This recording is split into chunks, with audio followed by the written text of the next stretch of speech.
Vamos a prepararnos para tener una oración. Invito a mi esposa que ore pidiéndole al Señor que la palabra del Señor obre en nuestras vidas y que estemos atentos al mensaje del Señor.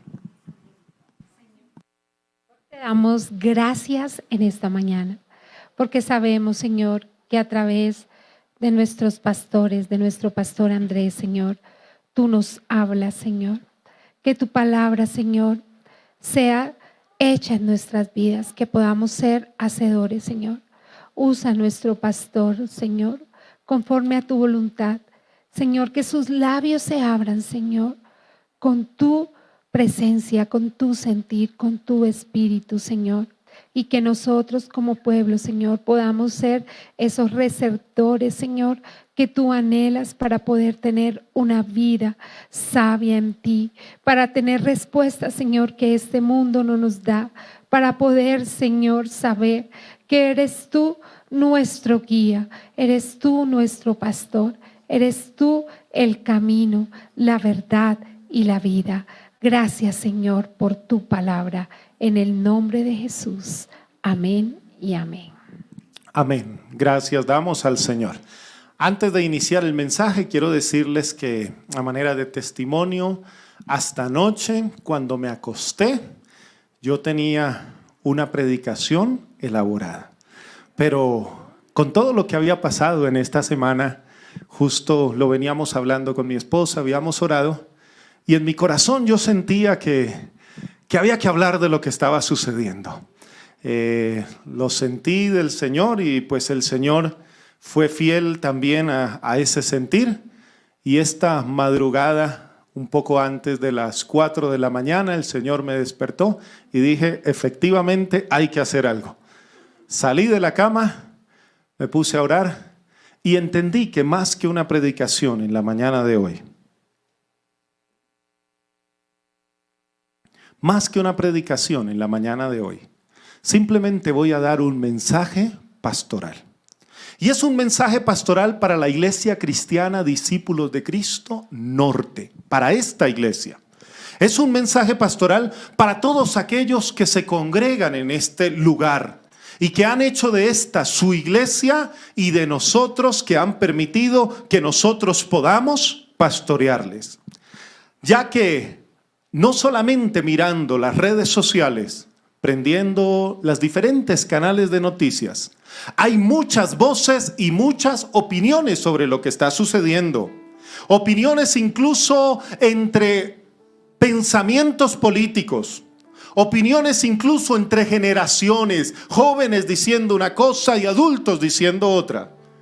Para sorpresa, pero aunque todo el mundo lo conoce, incluso opiniones de iglesias cristianas, unas ubicadas quizás más en el norte de nuestro globo terráqueo, que opinan una cosa y otras que opinan otra.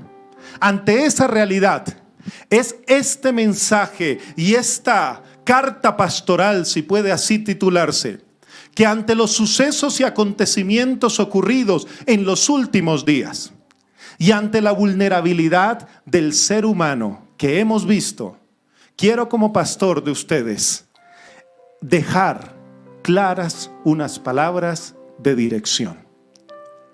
No solamente ante las dos grandes realidades que hemos vivido de manera cercana la última semana. La primera de ellas, y que me sorprendió aún estando fuera de este país, me sorprendió la noticia de la decisión de la Corte Constitucional, no solo de despenalizar el aborto hasta la semana 24, sino también de la decisión de muchos colectivos en defensa del aborto de celebrar una situación como esta. Para ninguno de nosotros es un secreto que en las últimas décadas se ha abierto un debate de proporciones mundiales acerca del aborto, lo que significa la interrupción intencional del embarazo. Esto ha pasado de ser una cuestión meramente moral o meramente ética para convertirse en todos los planetas, en todos los países del mundo, en una discusión de índole legal. Es por esto que la Corte Constitucional se venía acercando hace varios años a esta decisión.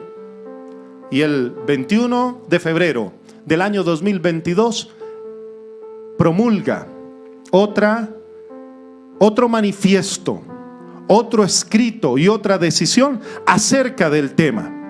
Hablar del aborto no solamente significaría hablar de los conceptos que hoy se enfrentan y que quiero resumir en este mensaje pastoral en dos grandes conceptos. El primero de los conceptos que se refiere al tema del aborto es el primer concepto de los que están a favor de la vida, pro vida. Y la otra posición es la posición que mundialmente se ha llamado los que están a favor de pro elección. En este caso, no que los padres solamente, sino específicamente la mujer, la madre, que tenga la capacidad de decidir. Los que están a favor del supuesto de provida, y me he documentado con detalle, buscan como base legislar de una u otra manera, o a favor de la vida o a favor de la muerte. Los que están a favor de la proelección han buscado también que sus voces lleguen a los lugares donde aquellos que toman decisiones puedan definir si legislan o si no legislan, a favor o en contra de las posiciones de uno u otro. El primer supuesto legal para decidir en el mundo es un debate que se ha convertido un debate en los estamentos académicos y jurídicos de todo el mundo. Y ese debate ha sido decidir en primera medida si el feto es o no una persona, ya que todas las legislaciones del mundo y todas las constituciones tienen en sus haber y en su concepto defender la vida. Nuestra Constitución en el artículo 11 dice que debemos proteger el derecho a la vida. Eso está claro para Colombia y para todo el mundo. El problema del debate es que se ha llegado a definir, a cuestionar, o es lo que se ha puesto en tela de juicio, si el embrión o el feto es un ser vivo y es un ser humano. Esta es la base legal de esta definición. Ante esta base legal y ante este argumento legal, parte de ellos consideran que el feto no es una persona todavía. Al leer usted el escrito, la ley, la promulgación, la postulación de la Corte Constitucional, usted se da cuenta que hay una consideración de lo que significa qué es tener vida y qué no es tener vida. ¿Qué es ser parte de un cuerpo o qué es ser otro ser humano independiente? Y allí es donde se basan las decisiones que se han tomado. El segundo supuesto, el supuesto de proelección, que la madre pueda elegir, es que la madre gestante tiene derecho a decidir sobre su propia vida y sobre su propio cuerpo, y que por lo tanto la ley y el gobierno no debería prohibir o inmiscuirse en su decisión. Ante estas dos grandes ramas de lo legal, de lo ético y de lo moral, es que muchos países han legislado a favor del aborto. Colombia no es el primero. Entiendo y entendemos cómo va la humanidad, que tampoco será el último. Pero nosotros como creyentes y la Iglesia Discípulos de Cristo Norte debemos preguntarnos si así ha ido avanzando la legislación, si definitivamente se ha dicho que hasta este número de semanas el ser que está engendrado no es un ser humano, no tiene vida y por lo tanto no lo acoge el derecho constitucional del derecho a la vida, entonces ¿qué somos? Como pastor, aunque me he documentado legalmente de lo que han escrito abogados, magistrados y exmagistrados como la doctora Liliana Osorio, profesora de una universidad en Ibagué, como también lo que han documentado exmagistrados y también las posturas que están a favor, puedo decirle que la legislación, aunque lo aprueba, es mi deber pastoral decirles a ustedes ¿qué dice la Biblia? ¿Qué dice la Biblia? ¿Qué consejo nos da la palabra del Señor cuando las legislaciones del mundo avanzan a favor de diferentes corrientes? Pues quiero invitarle a que leamos un verso que está en el Antiguo Testamento, Éxodo capítulo 21, versículo 22 y 23, y lo vamos a leer. Vamos a habilitar el otro micrófono. Éxodo 21, versículos 22 y 23. Si algunos riñeren e hirieren a una mujer embarazada, y ésta abortare, pero sin haber muerte, serán penados conforme a lo que les impusiere el marido de la mujer, y juzgaren los jueces. Mas si hubiere muerte, entonces pagarán vida por vida. Pagarás vida por vida. Este texto bíblico del Éxodo del Antiguo Testamento nos muestra el derecho del pueblo de Israel indicado por Dios. Un derecho a cuidar y a proteger la vida intrauterina. Tanto así que hace un concepto a la justicia. Vale la pena decir que hace un concepto a la justicia de la época, al sistema jurídico de la época que se llamaba la ley del talión. Ojo por ojo y diente por diente. Por tanto, así, este concepto divino, inicialmente hablando, muestra que Dios le dice al pueblo: protejan la vida. ¿Y desde qué momento hay que proteger la vida? Según la palabra del Señor en esta directriz divina. Desde el momento en que se encuentra en la vida intrauterina. Lógicamente, el texto menciona una referencia a una justicia retributiva. En esa época era el sistema jurídico válido. Hoy en día ya no se paga, ya no se cobra jurídicamente ojo por ojo y diente por diente. Pero esa referencia a esa justicia es una referencia a la justicia válida en el Antiguo Testamento. Resaltar de este versículo que hemos leído que para Dios el concepto de la vida que quería enseñarle al pueblo de Israel era un concepto extremadamente importante. Porque hoy en día usted y yo, ¿qué vemos? ¿Cuánto vale la vida? En muchos de los países vemos que la vida tiene poco valor. Como cantaba un cantante protesta que escuchaba en la universidad, vale la pena decir, yo estudié en la universidad pública, así que escuché esa música. La vida no vale nada. La vida no vale nada en este momento de la historia. A usted, por quitarle un celular, lo pueden matar.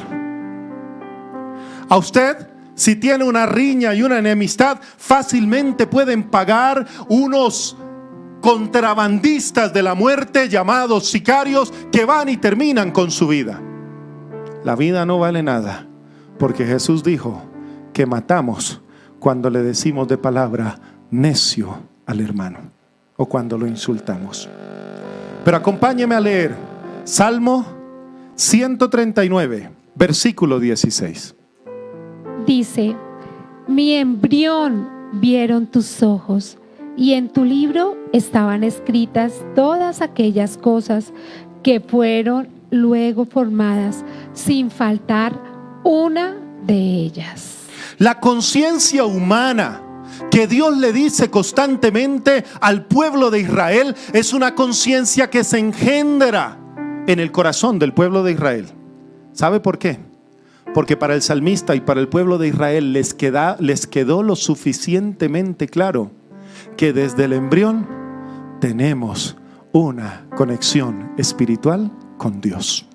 Jeremías capítulo 1 versículo 5 dice de la siguiente manera. Dice: antes que te formase en el vientre te conocí, y antes que nacieses te santifiqué, te di por profeta a las naciones. Dios le da un mensaje profético a Jeremías Y ese mensaje profético que le da Jeremías dice: antes de que te formases en el vientre de tu madre, te conocí. Dios le recuerda a través de hombres y mujeres de fe que el concepto de la vida significa que Dios permitió que un ser humano se formara en el útero de una mujer. Y desde allí Dios nos conoce. ¿Sabe que Dios no lo conoce a usted desde ayer? Dios no lo conoció el día que usted entregó su vida al Señor. Dios lo conoce desde el vientre de su madre. Es por eso que Dios sabe quién es usted, qué piensa, porque Dios nos considera seres humanos, personas sintientes y personas con propósito. Una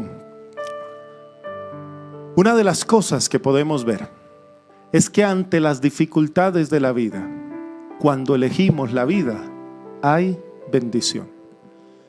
Yo no sé si ustedes recuerdan un cantante de música no solamente clásica, de ópera, sino un cantante épico.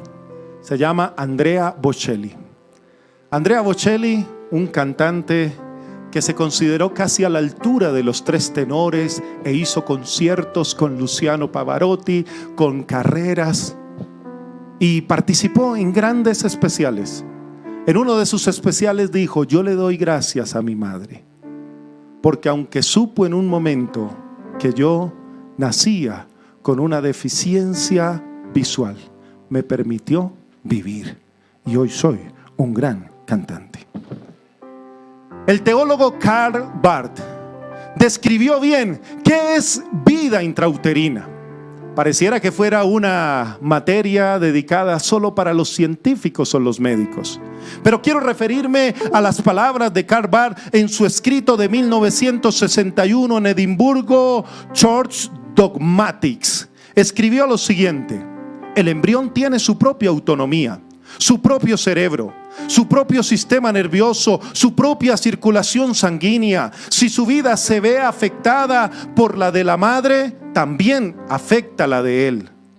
Puede tener sus propias enfermedades, incluso en las que la madre no participe. Por el contrario, puede ser bastante saludable este feto, aunque la madre esté gravemente enferma. Puede morir mientras la madre siga viviendo y también puede seguir viviendo después de la muerte de su madre, y eventualmente salvarse mediante una operación oportuna de su cadáver. En resumen, es un ser humano con derecho propio. Acompáñeme a leer Mateo capítulo 1, versos del 18 al 21. El nacimiento de Jesucristo fue así. Estando desposado María, su madre, con José, antes que se juntasen, se halló que había concebido del Espíritu Santo. José, su marido, como era justo y no quería infamarla, quiso dejarla secretamente. Y pensando él en esto, he aquí, un ángel del Señor le apareció en sueños y le dijo: José, hijo de David, no temas en recibir a María tu mujer, porque lo que en ella es engendrado del Espíritu Santo es, y dará a luz un hijo, y llamará su nombre Jesús, porque él salvará a su pueblo de sus pecados. Amén. El evangelista, según San Mateo, nos relata el nacimiento de Jesús. Un nacimiento que Dios eligió encarnarse a través del mismo proceso natural y biológico que los seres humanos tenemos. La Biblia lo llama el nacimiento virginal de Jesús, en la vida de María, la jovencita María. La concepción de Jesús puede equipararse, no es igual, pero puede equipararse en muchos casos a aquellos embarazos sorpresivos. María no esperaba que fuera a ser madre, tampoco que del Espíritu Santo pudiera tener esta opción de ser la madre de Jesús, lo que los teólogos llaman Teotocos, María, la madre de Jesús. Y en esa realidad, esos embarazos sorpresivos, como en este caso el de María, que la coge por sorpresa, luego a su prometido José, aún más por sorpresa, y José y María, ante la sorpresa, vieron una intervención divina. María lo primero que resalta es un canto de alegría llamado el Magnificat, donde dice: he aquí la sierva del Señor. Y canta al Señor alabanza y gratitud. José, cuando se entera de la noticia y no entendiendo lo que había pasado ni conociéndolo, decidió abandonarla secretamente, decidiendo dejarla sola, pero llevándose él la culpa de irse y que quedara en evidencia ante la sociedad que el hombre que aparentemente había embarazado a la novia se iba y los dejaba. Ante esta situación podemos ver que María pudo haberse frustrado, decirle: Señor, ¿por qué a mí van a hablar mal de mí? Esto no es natural, y menos en la época y en la sociedad en que ella vivía. María pudo haberse relegado socialmente. José pudo haber abandonado, como fue su deseo inicial, pero la intervención divina del ángel hizo que él entendiese y él tomara una decisión. ¿Qué nos deja ver esta historia? ¿Qué lecciones podemos aprender? Podemos aprender del nacimiento de Jesús y de todos los textos bíblicos que hemos visto, en primera medida, que para Dios la vida siempre regirá sobre la muerte. La vida siempre debe regir sobre la muerte. Un pasaje de la Biblia menciona una caravana de la señora en Naín, que iban para el entierro, e iba toda una caravana llorando y gritando por la muerte de su hija. La caravana de la muerte que iba camino al sepulcro se encontró con Jesús. Y Jesús no solamente preguntó por qué lloraban. Jesús no solamente se acercó ante ellos, sino Jesús se acerca ante la muerte, la persona sin vida, y Jesús le resucita. La caravana de la muerte, cuando se encontró con Jesús, se convirtió en la caravana de la vida. Porque para Dios, cuando llegamos al Señor, lo muerto se convierte en vida y el Señor es el que nos ayuda. Muchas veces ante situaciones como las que estamos viviendo, prevalecemos la muerte y favorecemos la muerte sobre las circunstancias naturales. No es mi propósito referirme a aquellas 3 causales que aún siguen estipuladas después de la semana 24. Es mi propósito pastoralmente educar a una iglesia en el mensaje del evangelio y decir que Dios es un Dios provida. Que el Dios que nos creó es un Dios que nos guarda, que nos protege, pero es un Dios que nos acompaña aun cuando nuestra vida pase por los peores momentos de dolor y sufrimiento. Yo lo he experimentado y he escuchado de ustedes muchos testimonios que Dios se ha manifestado aun cuando vivimos el dolor de la muerte, porque Dios nos acompaña. Hombres y mujeres que ante la realidad de ser padres deciden el abandono, porque no es solamente el asunto de acabar con la vida intrauterina. Muchas veces el asunto se trata de dejar nacer y de abandonar cuando se nace. Desafortunadamente el género masculino hemos fallado tanto en eso. Hombres que han tenido hijos y los han dejado a su suerte con la mamá.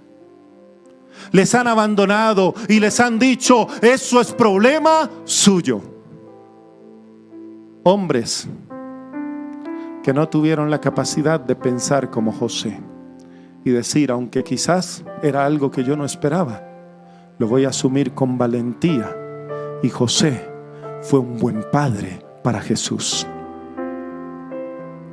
La presencia de la vida significa que le digo no al abandono. Porque hay jovencitas que tienen sus hijos y se los dan a los abuelos para que los críen. Y el abuelo y la abuela se convierten en papá y mamá, en cuidadores, en responsables, y mientras quizás se disfruta la vida, aquellos hijos están en el cuidado de otros por el abandono. Eso también es reprochable ante el mandato y el llamado de Dios a que vivamos una vida en pro y a favor de la vida. Pero muchas veces no matamos con nuestras manos, pero sí con nuestras palabras. Usted no se imagina mi asombro. No soy un hombre de redes sociales. Poco entro o publico. Pero ante situaciones como estas, entro a mirar qué está opinando el pueblo de Dios. Y me he encontrado con tantas opiniones contrarias del pueblo de Dios que he dicho, ¿cómo es posible que nos alejemos tanto de la Biblia y de la palabra? Es por eso que mi mensaje es para la iglesia que Dios me da el privilegio de pastorear. Si usted está escuchando este mensaje y quizás en su iglesia donde usted se congrega opinan diferente, les respetamos y les amamos. Pero es mi responsabilidad pastoral opinar hoy desde la palabra de Dios. ¿Qué dice Dios?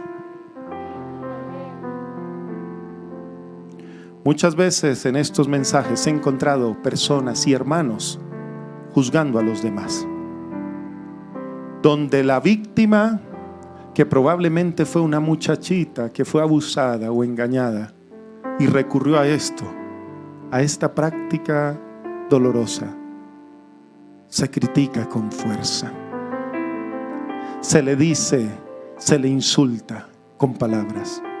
Déjeme decirle que al dolor y a la muerte no podemos añadirle más dolor y más muerte. La iglesia tiene el llamado de acompañar. La iglesia tiene el llamado de llevar el mensaje de Jesús.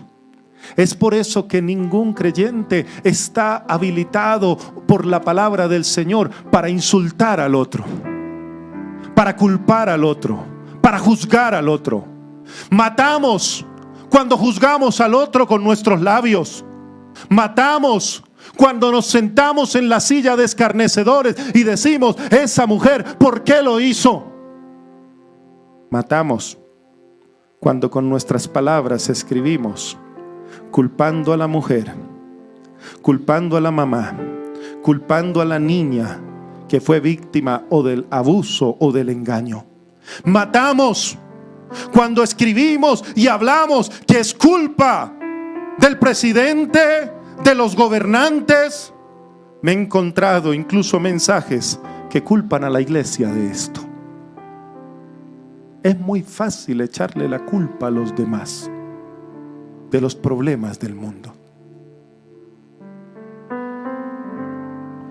Nuestra función pastoral y nuestra función como iglesia debe ser una respuesta de acompañamiento evangélico fundamentado en la palabra del Señor. No responder con crítica y con juicio, abrazar con amor y misericordia, educar con principios y valores cristianos. Porque déjeme decirle algo, y hago un paréntesis. Hoy le pedí a la iglesia infantil que dejara todos los prejuveniles en el mensaje de esta mañana. Así que tenemos chicos de 12, 13, 14 años aquí con nosotros escuchando este mensaje. Porque incluso ellos han sido víctimas de abusos y después de críticas porque han buscado soluciones equivocadas en lugares equivocados. Es por eso que usted y yo como iglesia, usted y yo como padres, tenemos el llamado a educar en la palabra del Señor. Porque déjeme decirle una cosa, no todo lo legal es ético, no todo lo legal es acorde al reino de los cielos, no todo lo legal es bueno y trae bendición. Es por eso que nuestra labor como iglesia, que es, ha sido y seguirá siendo a través de los años y de los siglos, es llevar y mostrar el amor misericordioso de Dios. Esta semana sentí mucha rabia y tuve que orarle al Señor que me ayudara a ir en un transporte público. Se sentó al lado mío un hombre hablando fuerte por celular. Se denominaba un pastor y hablaba fuerte por celular, juzgando y criticando esta situación.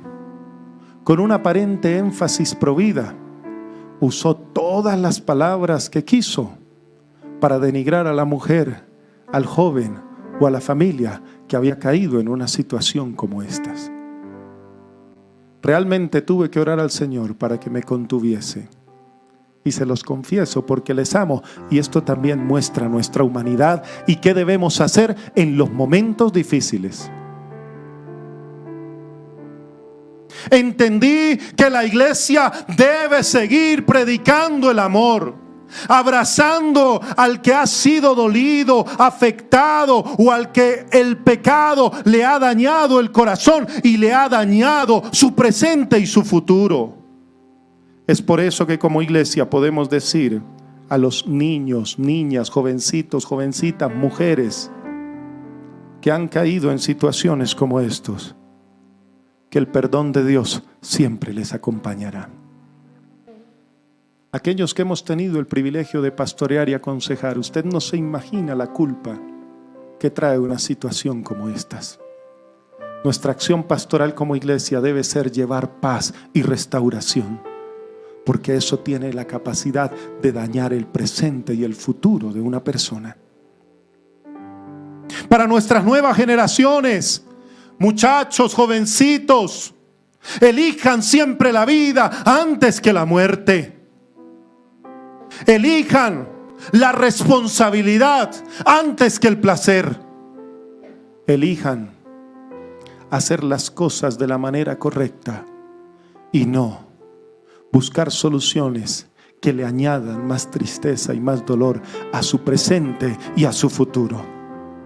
Ante la legislación y los gobiernos, ante los magistrados y los abogados, queremos decirle como iglesia cristiana, discípulos de Cristo en el norte, que no todo lo que se legisle va a ser ético, moral y correcto. Es por eso que la voz de la iglesia no se puede apagar, porque la voz de la iglesia es una voz profética que no está bajo el marco de la legislación de un país o un partido político. La iglesia tiene que estar bajo el marco de la bendita palabra del Señor. Por eso hoy, amada iglesia, nos comprometemos con la vida. Nos comprometemos con lo que es justo, con lo que es bueno, con lo que es agradable, con lo que es el reino de Dios y su justicia. Por eso hoy podemos decir, como dijo Jesús en la cruz del Calvario: a todos los que han preferido la muerte sobre la vida, Padre, perdónalos, porque no saben lo que hacen. Y no quiero terminar sin referirme a una segunda situación que ha afectado el corazón, no solo mío, sino de toda una humanidad. La guerra entre Rusia y Ucrania. Que no es una guerra entre dos pares, no es una guerra entre dos iguales. Es una guerra entre alguien que quiere dominar y entre el pequeño que no quiere dejarse dominar. La guerra siempre es la consecuencia natural de la presencia del pecado en el mundo. Es la presencia natural de la codicia del corazón del ser humano. Es la presencia natural de las personas y las naciones que quieren poseer lo que le pertenece a los otros. Poseer la tierra que ya no les pertenece. Desear los recursos económicos que no les pertenecen. Por eso dijo el Señor en los 10 mandamientos: no codiciarás ni la mujer de tu prójimo, ni los bienes de tu prójimo, ni el trabajo de tu prójimo. Y esto no es solo a nivel personal, sino también colectivo. La guerra, que significa y muestra presencia del pecado, nace en un lugar. Y Santiago capítulo 4 versículo 1 nos dice lo siguiente: ¿de dónde vienen las guerras y los pleitos entre vosotros? ¿No es de vuestras pasiones las cuales combaten en vuestros miembros? ¿De dónde vienen las guerras? Respondió Santiago: de nuestros deseos y nuestras pasiones. Cuando deseamos lo que el otro desea, cuando queremos lo que el otro tiene, ¿no se le hace parecido a algún sentimiento que haya experimentado en su vida? Muchas veces vemos las guerras a nivel mundial y vemos como un país, en este caso tan poderoso militarmente como Rusia, invade a un pequeño país débil y en formación como Ucrania. No solo por un gran recurso natural, sino por el deseo estratégico y posicional. Quizás por algún deseo de restaurar su imagen de antaño. El que domina y el que es dominado. ¿Sabe que eso en la palabra del Señor se denomina como algo malévolo y diabólico? Querer dominar al otro por un control de superioridad. No solo se ve entre los países, muchas veces se ve en las relaciones. El que quiere dominar al otro. Muchas veces se ve en el trabajo. Muchas veces se ve en las amistades. Muchas veces los jovencitos los tienen que vivir en el colegio. Ese deseo pecaminoso, de ahí nacen las guerras. Mateo 24, versículo 6, Jesús nos dice algo muy importante. Y oiréis de guerras y rumores de guerras. Mirad que no os turbéis, porque es necesario que todo esto acontezca, pero aún no es el fin. Y oiréis de guerras y rumores de guerras. Mirad que no os turbéis. Jesús está escribiendo un texto de carácter escatológico, hablando del fin del mundo. Pero en este texto escatológico Jesús nos muestra qué hacer ante la guerra, ante el dominio, ante el dolor, ante la dominación. Jesús nos muestra primero mirar. Dice la palabra del Señor: mirad. Muchas veces la iglesia cristiana ha sido ciega, como la torre o la estatua de la libertad. Se ha colocado una venda en sus ojos para no ver incluso el dominio que el pecado hace que los seres humanos ejerzan sobre otros. Y tenemos desafortunadamente líderes dominantes que le dicen a la gente qué tiene que hacer, qué tiene que pensar, y que incluso si no lo hacen, ejercen incluso castigos. Esta semana se evidenció una IPS en la ciudad de Bogotá, en el barrio Normandía, que estaba prestando servicios para rehabilitar drogadictos. Y se vio que en vez de rehabilitarlos con un modelo terapéutico, había maltrato y daño hacia ellos. La iglesia no puede seguir cerrando sus ojos y caminando por allí diciendo, como todo el mundo lo permite, pues hagamos lo mismo. Somos el pueblo del Señor, y el pueblo del Señor no solamente piensa, sino debe vivir de manera diferente. Los pecados del mundo llegan a la iglesia. ¿Sabe por qué? Porque la iglesia es el hospital de las almas. Y nuestra labor no es echar a los pecadores de ninguna manera. Nuestra labor es ayudarles, ministrarles, educarlos, corregirles, enseñarles cómo vivir una vida acorde a la palabra del Señor. Cuando llegue alguien que piense diferente a la iglesia, a ese alguien no hay que echarlo a patadas de ninguna manera. A ese alguien hay que recibirle con amor. Y si decide hacerse un seguidor de Cristo, formarle y enseñarle como un padre forma y enseña a los hijos a los que ama. Porque usted y yo no somos el médico del hospital.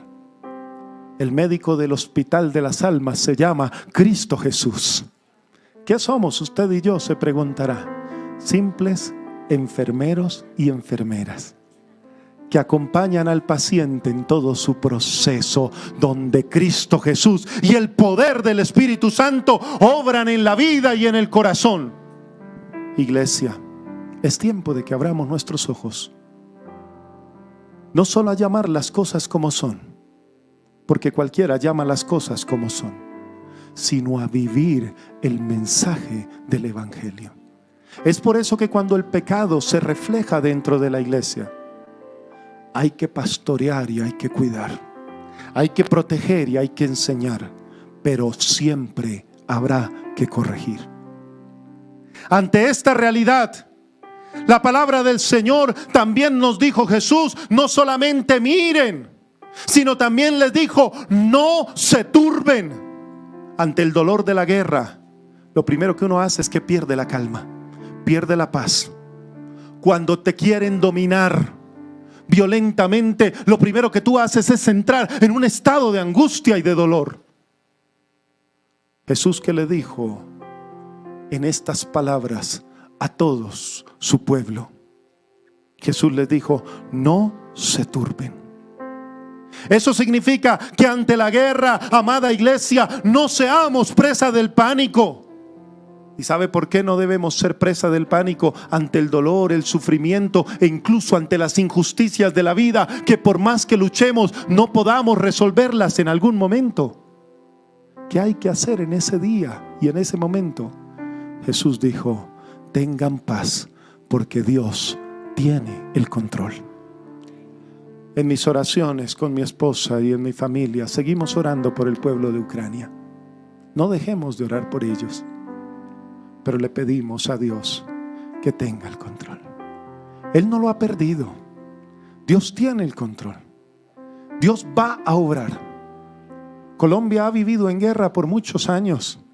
Ayer y antier escuchamos de las masacres y guerras en el norte de nuestro país a causa de la guerrilla, que está haciendo un plan para que el término de este mandato presidencial sea con sangre, muerte y fuego. No perdamos el control, no perdamos la paz, no perdamos la calma, porque Dios tiene el control. Y dijo Jesús en ese mensaje escatológico: oirán de guerras y rumores de guerra, y aún no será el fin. Porque muchos se adelantan a decir que con la guerra se acabó el mundo. Pero los que hemos tenido la oportunidad de acercarnos a la historia, cada generación ha tenido que vivir guerras. ¿Cuál es la labor de la iglesia? La labor de la iglesia es llevar un mensaje de esperanza para el que vive en desesperanza. Usted le puede llevar paz, quizás si su vecino vive en guerra. Usted le puede llevar paz, quizás a su familia que está experimentando un problema matrimonial, y usted puede darles una palabra de paz, de dirección y de consuelo. Los jovencitos pueden llevar paz a sus colegios cuando las conversaciones de angustia, de dolor, de muerte, de droga se presentan. Porque la iglesia tiene que ser agente de paz, de esperanza, de bendición y de mensaje del Evangelio. Y quiero terminar con Mateo capítulo 15, versículo 19. Porque del corazón salen los malos pensamientos, los homicidios, los adulterios, las fornicaciones, los hurtos, los falsos testimonios, las blasfemias. Estas cosas son las que contaminan al hombre. Jesús, en un discurso a sus discípulos, les habla de algo especial, un tema muy clave en medio del día de hoy. ¿Cuál es ese tema? Lo que contamina al hombre. Y muchas veces pensamos y atribuimos como iglesia que lo que contamina al hombre está afuera, está en la televisión, está en la plataforma de streaming. Pero Jesús dice en este versículo, que me permito repetir: Porque del corazón salen los malos pensamientos, los homicidios, los adulterios, las fornicaciones, los hurtos, los falsos testimonios, las blasfemias. Estas cosas son las que contaminan al hombre. Cuando le preguntaron a Jesús lo que contaminaba al hombre, Jesús es enfático en decir que lo que hay en el corazón. Quiero terminar hoy este mensaje pastoral, más que una predicación, fue una reflexión pastoral para decirte ¿qué está saliendo de tu corazón? ¿Qué sale de tu corazón cuando hay un conflicto en tu casa? ¿Qué sale de tu corazón cuando un vecino dice algo en contra de ti? ¿Qué sale en tu corazón cuando un hermano de la iglesia tiene un problema contigo? ¿Qué sale de tu corazón cuando tus amigos del colegio te hacen bullying, hablan mal de ti y se burlan? ¿Qué sale del corazón? ¿Qué sale del corazón cuando los jefes son injustos? ¿Qué sale del corazón cuando no estamos de acuerdo con el gobierno?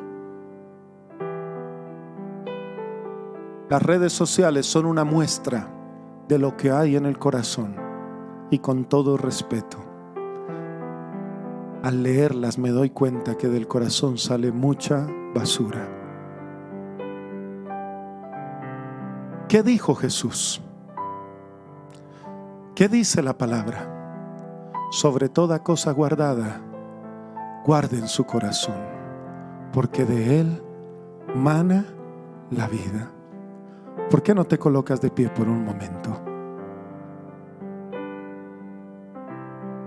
Y quiero invitarte a que con tus ojos cerrados pongas tu manito en el corazón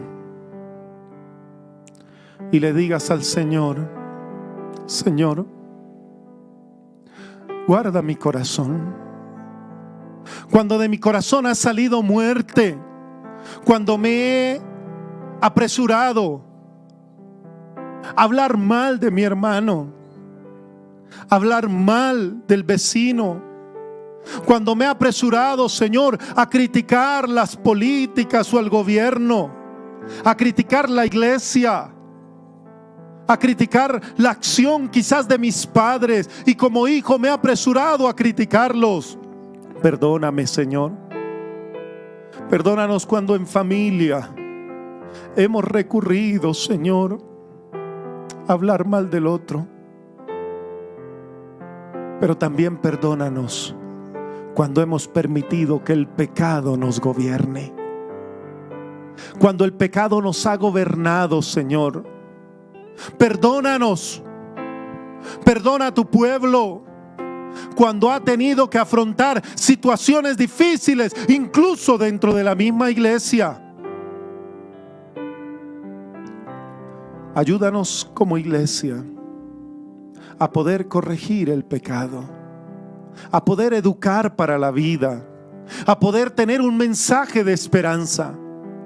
Pero también ayúdanos a fundamentarnos en tu bendita palabra, mi Señor.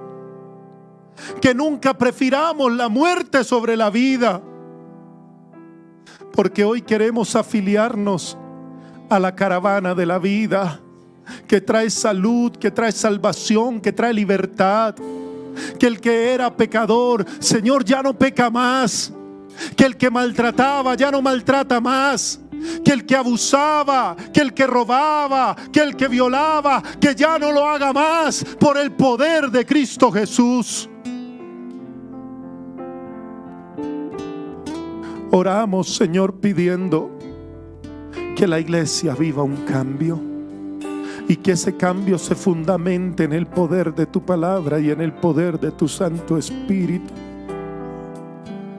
Que cerremos nuestros ojos y nuestros oídos ante tanta distorsión de mensajes que a lo malo lo han querido llamar bueno. Pero ayúdanos a extender la mano misericordiosa para el que ha sufrido, ofrecerle una mano de restauración. Ayúdanos, Señor, a orar por los que sufren y son violentados, pero ayúdanos también a llevarles tu palabra y llevarles ayuda y llevarles un mensaje solidario de amor, de cariño y de afecto. Hoy oramos, Señor, por la República de Ucrania, que ha sido afectado por el azote de la guerra, por el poder dominante de una potencia vecina, por aquel país que ha gritado día tras día a los poderes del mundo: nos han dejado solos. Pero puede ser que las potencias del mundo les hayan dejado solos, pero tú nunca abandonas a nadie que te busque. Oramos por Ucrania. Dales fuerza y guárdales, Señor. Protégeles, ayúdales. Que en medio de este régimen de guerra, de odio que ha levantado esta potencia, tú te manifiestes. Oramos, Señor, por Colombia, por nuestra Corte Constitucional y todos los que legislan. Señor, dales sabiduría para que la vida prevalezca antes que la muerte. Pero oramos por tu iglesia, porque tu iglesia no legisla con las leyes de este mundo. Tu iglesia vive el poder de tu palabra. Ayúdanos a educar a nuestros niños y niñas para que se alejen del dolor que causa el pecado. Pero ayúdanos a acompañar con misericordia a aquellos que tienen heridas del pecado y de la muerte aún sobre sus vidas. Que tu iglesia, Señor, tenga voz profética para anunciar el evangelio y para denunciar el pecado, pero que tenga testimonio cristiano para vivir conforme a tu palabra. Que así nos ayude el Señor, en el nombre de Jesús. Amén y amén. Démosle un aplauso al Señor. Gracias por conectarte con Discípulos de Cristo Norte, donde una nueva vida es posible.